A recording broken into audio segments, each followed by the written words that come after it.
Welcome back to The Person Everyone Needs. I'm your host, Webb Hoggard, and I am continuing to discuss these inner worlds, the secret life, how to cultivate your inner life. What I want for you, not from you, what I want for you is that you'd be a person of peace, a person of gentleness, a person who knows that they are loved and they walk in that knowledge that they have been loved, that they are cared for. And so the first week we talked about just recognizing that you have an inner world and that you need to do some things to cultivate that and make sure that you are living that way. And then last week we talked about grace, the importance and power of grace in your life. Today I want to talk to you about the power of resilience, tenacity. I've been doing a study with Patrick Lencioni's The Working Genius. And as I had different people that I know, some friends, some coworkers, have taken the test, the quiz to find out which of the 6 working geniuses they have. Tenacity is the very last one. There's 6 different ones. You should check it out. Patrick Lencioni is incredible. The Working Genius is very helpful to understand. He talks about how different people work different ways, and he goes through a grid. And maybe I'll do a whole podcast where I talk about that one day, but it's not my content, so I don't really know that's helpful. But for me, the last one is tenacity, the one who wants to finish, the one that wants to see the job done. And I am that person. I want to be able to check it off of my list. It stresses me out until it's off the list.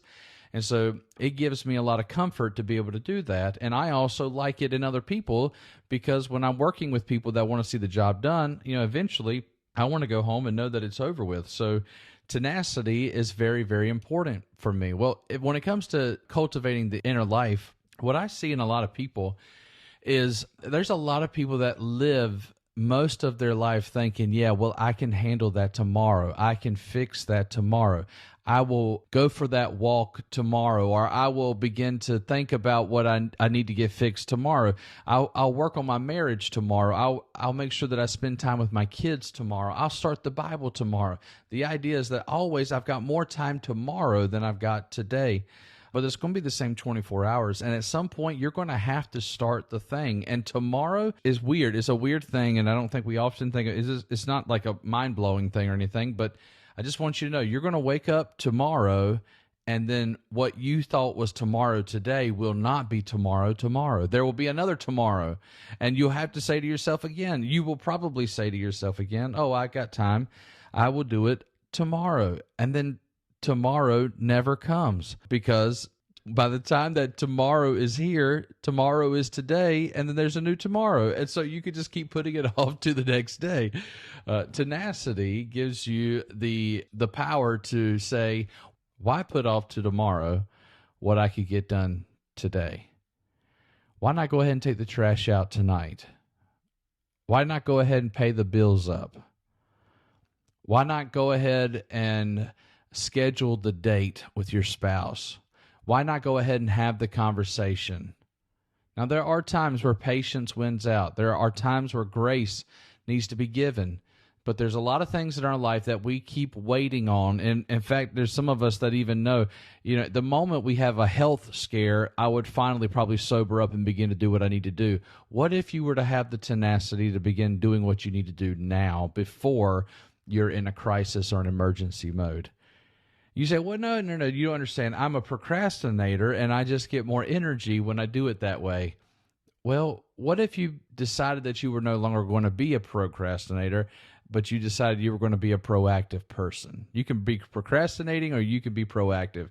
And what if you decided to begin to work on the things that are tomorrow's problems? And I'm not telling you to worry about tomorrow. What I'm saying is, could you start setting up pins today that are going to be torn down tomorrow, that it might help you get a little bit ahead if you started focusing on those things? Let me tell you one of the areas that'll be, there is some peace that comes when you're able to start setting aside a little bit of money for retirement. Hopefully, you know that one day you will be retiring, and there is a future that is coming. Maybe that is crazy talk to you. You say, well, I don't know even what you're talking about. Well, maybe you need to start saving money for a house. Maybe that's what you need to start looking for, is stop renting or living with someone else, and you need to start looking at owning your own place. And maybe even that seems too far off. Maybe you need to start considering what are you going to do after you graduate? What kind of career are you going to go into when you graduate either college or high school, whatever? Maybe you need to focus on high school right now so that you can make sure that you're not just focusing on all the experiences that you might have, but you need to start putting those things. You say, well, are you trying to take all the fun out of life? I don't think thinking about tomorrow or trying to help tomorrow, I don't think that's taking the fun out of it. I think it's preparing, because I tell all the time on this podcast that preparation is the attitude of life. Tomorrow is coming. No matter how much you put it off, tomorrow is going to come. Eventually, tax day is going to come, and so you got to have your taxes together. Eventually, you do kind of have to move out of your parents' house. Eventually, you do kind of have to, if you're going to have a relationship, a long-term marriage of some sort, you're going to have to invest in that relationship. You're going to have to help your kids out. You're going to have to invest and plan for their future. You're going to have to plan for your own future. Eventually, you hopefully are going to retire. That's a lot, and that can stress you out. What I'm talking about is, and I'm not trying to stress anybody out. I'm not trying to tell you that there's a whole lot. There's obviously a lot. You can obviously wear your stuff out. What is tenacity got to do with all this? What does being resilient have to do with all of this? The successes of your life will most likely not come to you because you waited for them. It will almost always be because you worked for them. Now, I want you to be a person who is well rested, that you're full of grace, that there's peace in your life. I'm not telling you to work every hour of your life. What I'm saying to you is that sitting back and waiting for the cards to change is not usually the way that things come your way. So if there's something that you want to see happen in your life, and you have to prioritize. Find one dream. Don't I know you've got 50 dreams. I know you've got 50 things you want to see come to pass. But pick one dream and give yourself a whole year to see it come to pass. And do whatever you've got to do to get that one dream under your belt. Most likely, if you will focus on doing the one dream over the next year, you will actually accomplish it. But what's probably happening is that you're so stressed out about the 50 dreams that you'd like to happen tomorrow that you're not even taking the steps you need to today to see even one of them get done. I know for myself that I have been able to see hundreds of dreams that I've had. And of course, I'm a dreamer, so that may sound ridiculous to you. Some of them have been very small dreams, but they've come to pass, and I remember them, and I thank God for them. But I haven't seen much come to pass without me making an attempt toward it, without me beginning to walk toward it. I used to have a dream that I would play on stages, play music on stage, on some big stages, and I've gotten the opportunity to do that. And here's what I do know, though. If I'd never had learned how to play the piano, I would have never gotten to play piano on a stage. If I had never taken the time or sharpened the skills of communication, I would have never been able to preach to a large crowd.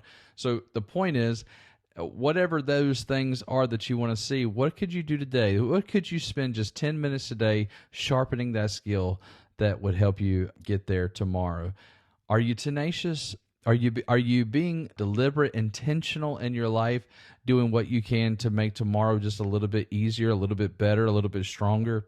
What I can tell you is that you will get better at life. So the best thing for you to do is to be very intentional with being better at the things that you want to be better at tomorrow.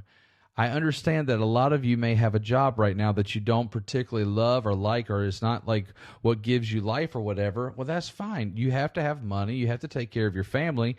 But what are you doing today to sharpen the areas that you do want to do in your future? Are you being tenacious? Are you being intentional to see those things? All right, so Webb, give me a very intentional thing. All right, here we go. I want you to get better spiritually. I want your inner world to be better.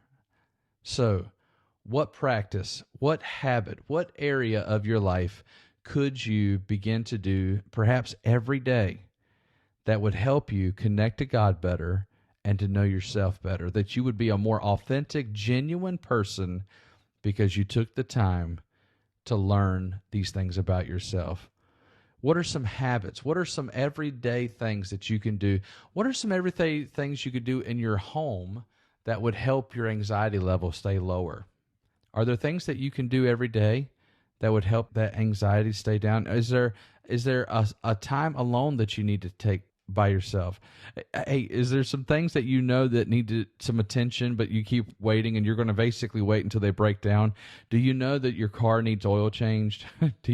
Have you checked the oil in a while? Have you checked the tire pressure on your vehicle? When was the last time you went for a checkup on your body? Is there things that you need to start paying attention to? And I know you're worn out. I know you're tired. I know you got so much going on. And I know you think nobody understands what you're going to. But let me also tell you, no one in your life can make you be healthy.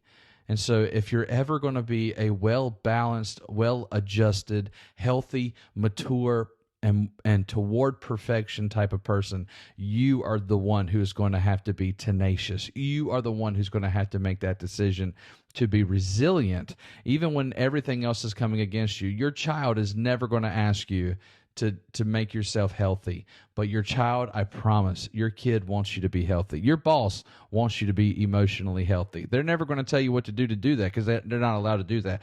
Only you can change that part of your life. And so how do you construct your inner world?